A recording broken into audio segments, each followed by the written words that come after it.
Paralysis दोस्तों ये एक ऐसी बीमारी है जिसमें व्यक्ति तो जीवित रहता है लेकिन कहीं ना कहीं उसके हाथों पैरों की शक्ति वापस नहीं आती।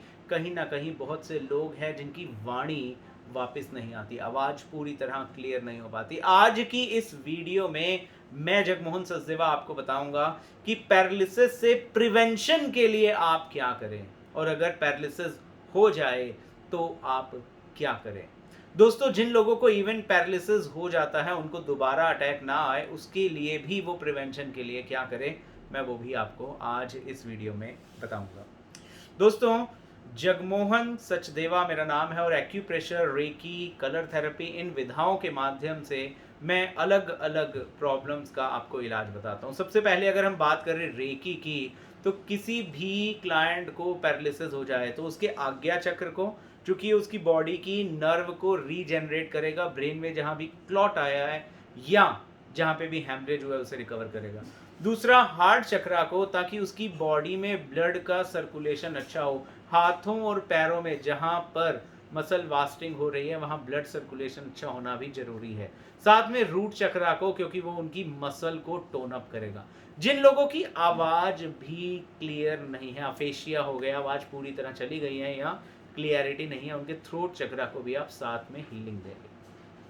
अब मैं बात करूंगा एक्यूप्रेशर के पॉइंट्स की। इसमें 3 पॉइंट हैं जो आपकी इंडेक्स फिंगर पर आएंगे और 3 पॉइंट हैं जो आपकी मिडिल फिंगर पर आएंगे। तो सबसे पहले हम बात करते हैं इंडेक्स फिंगर के बिंदुओं की। इसमें देखिए इंडेक्स फिंगर में फ्रंट साइड पे जो बिंदु आएगा वो यहाँ पर आएगा। इस बिंदु का नाम है P6, पेरिकार्डियम 6। इसके बाद मिडिल फिंगर पर भी फ्रंट साइड वाला बिंदु मैं पहले बता देता हूँ, और मिडिल फिंगर पर जो फ्रंट साइड बिंदु आएगा वो ये रहा, और यह जो बिंदु है यह है SP6, स्प्लीन 6। इसके बाद बैक साइड पे चलते हैं दोनों फिंगर्स के। तो इंडेक्स फिंगर में मैं पहले मार्क कर रहा हूँ दोनों के दोनों बिंदु और उनकी लोकेशन, ताकि आपको क्लियर हो जाए। ये देखिए आपको 2 बिंदु दिख रहे होंगे, एक ऊपर LI4 और एक यहाँ मिडिल जॉइंट पर LI11। इसके बाद आते हैं हम मिडिल फिंगर पर। मिडिल फिंगर पे भी ये जो मिडिल जॉइंट है इससे हल्का सा नीचे को एक पॉइंट आता है गॉल ब्लैडर 34 और एक आता है स्टमक 36। दोनों पॉइंट देखिए एकदम साथ साथ हैं। अब इन बिंदुओं पर करना क्या है, इन बिंदुओं पर लगाने होते हैं स्टार मैग्नेट। अब स्टार मैग्नेट ये इस तरह से एक पाउच में आते हैं।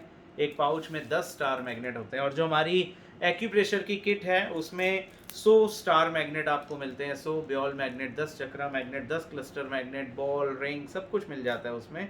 तो वो एक किट पूरी फैमिली को लाइफ टाइम तक ठीक रखने में काम आती है। तो ये जो डॉक्टर टेप है इसमें मैं आपको पहले ये दिखा रहा हूँ किस तरह से आपने स्टार मैग्नेट इस पर लगाना है। ये देखिए इसमें ब्लैक वाली साइड आप टच करते हैं टेप पर और देखिए इस तरह से सिल्वर साइड सामने को रहती है। अब ये जो बिंदु है सबसे पहले देखें फ्रंट साइड का, ये एक बिंदु है पेरिकार्डियम 6, इस तरह से स्टार मैग्नेट लग गया इसमें। इसी तरह से मिडिल फिंगर पर एक बिंदु आ गया SP6। बैक साइड में एक बिंदु था लार्ज इंटेस्टाइन 4, LI4। इसके बाद मिडिल जॉइंट पर पीछे देखते हैं जहां बिंदु आता है LI11।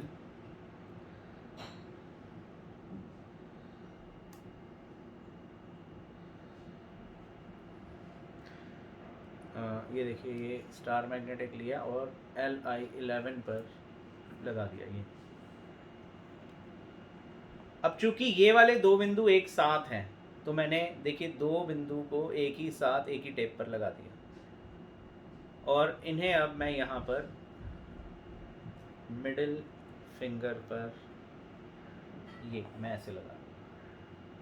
तो इन बिंदुओं को रोज आप बायलैटरली लगाएंगे, means left hand right hand दोनों पर आपने डेली बेसिस पे लगाना है। 4 घंटे से लेके 12 घंटे तक आप इन बिंदुओं को लगाकर रख सकते हैं।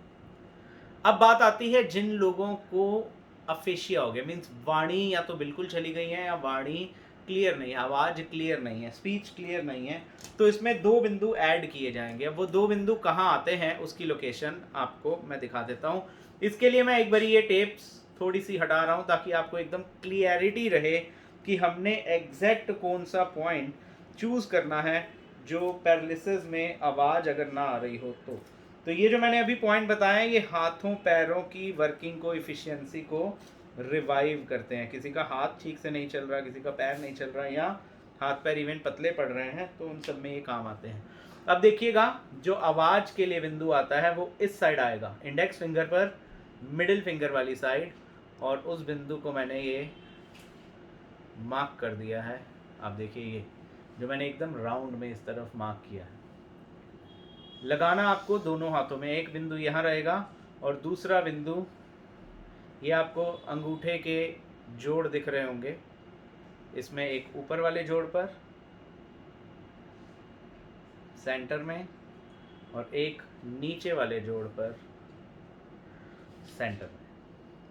अब इन तीनों पर कैसे आप मैग्नेट लगाएंगे मैं वो भी आपको दिखाता हूँ। सेम वैसे ही जैसे मैंने स्टार मैग्नेट दिखाए थे, आप डॉक्टर टेप पर लगाएंगे। एक स्टार मैग्नेट आपने इंडेक्स फिंगर पर फ्रंट साइड पे लगा दिया, दूसरा मैग्नेट आपने थंब के अपर जॉइंट पर ऐसे लगा दिया, और तीसरा पॉइंट भी आपने नीचे वाले जोड़ पर इस तरह से लगा दिया। तो ये जिन लोगों को आवाज़ में क्लियरिटी नहीं आ रही है उन लोगों के लिए ये 3 मैग्नेट होते हैं जैसे मैंने बताया। लगाने ये भी आपको बायलेटरल हैं, दोनों साइड आपको ये मैग्नेट लगाने हैं। अब मैं बताने जा रहा हूँ आप सबको प्रिवेंटिव ट्रीटमेंट, ऐसा कौन सा इलाज करें, ऐसे कौन से बिंदु पर रेगुलर बेसिस पर इलाज करें जिससे आप पैरालिसिस होने से बच जाएं। अब उसके लिए देखिए मैं आपको सबसे पहले पॉइंट जो है वो मार्क करके दिखा रहा हूँ। ये जो मिडिल फिंगर है इसमें ये नाखून, नाखून के बाद ये जोड़, इस जोड़ से हल्का सा ऊपर ये बिंदु आता है। अब मैं उस बिंदु पर पॉइंट पहले मार्क करके आपको दिखा रहा हूँ। ये देखिए ये जो मैंने यहाँ बिंदु मार्क किया है, ये बिंदु का नाम है गॉल ब्लैडर 39, GB39। ये हमारे शरीर से वात को बाहर निकालता है और होने वाले वात घात यानी पैरालिसिस से आपको बचा के रखता है। जिनको पैरालिसिस हुआ है और री अटैक आने के चांसेस अभी लग रहे हैं उनको भी इस बिंदु पर आपको उपचार रोज देना चाहिए, कम से कम 2 घंटे। और जो प्रिवेंटिव ट्रीटमेंट करना चाहते हैं वो हफ्ते में एक बार इस बिंदु को 2 घंटे से लेके 4 घंटे तक लगा सकते हैं। तो दोस्तों आज आपने उन बिंदुओं के बारे में जाना समझा जो होने वाले पैरालिसिस से आपको बचा सकते हैं। जिन लोगों को पैरालिसिस की वजह से वाणी लोप हो गया है या आवाज़ में क्लियरिटी नहीं है उनको आप ठीक कर सकते हैं। और मैंने 6 बिंदु ऐसे बताए जो पैरालिसिस की वजह से अगर हाथ या पैर ठीक से काम नहीं कर रहे या वो पतले पड़ने शुरू हो गए हैं उनको आप कैसे रिकवर करेंगे, और रेकी के माध्यम से आप अपने चक्रास को साथ में चार्ज करेंगे। और ज़्यादा स्पेसिफिक ट्रीटमेंट के लिए कि ब्रेन में कहाँ क्लॉट आया है या कहाँ हेमरेज हुआ है उसके हिसाब से आप MRI की, CT स्कैन की रिपोर्ट के आधार पर और एडवांस एक्यूप्रेशर ट्रीटमेंट भी अपने पेशेंट, अपने क्लाइंट को दे सकते हैं। मैं जगमोहन सचदेवा हर बार हर वीडियो में ये बताता हूँ कि आपको किसी भी तरह की मेडिकल एडवाइस को नज़रअंदाज नहीं करना। मीन्स अगर आपके डॉक्टर ने कोई दवाई लिखी है या उन्होंने पेशेंट को फिजियोथेरेपी करने की सलाह दी है या स्पीच थेरेपी करने की सलाह दी है तो उन चीज़ों को साथ में मानते हुए आप इस उपचार को करिए, और सिर्फ 15 दिन आप इस उपचार को करके पेशेंट में कितना फ़र्क आया मुझे अपना फीडबैक ज़रूर शेयर करिए। मैं जगमोहन सचदेवा इतनी जानकारी के साथ आप सबसे विदा लेता हूँ। नमस्कार।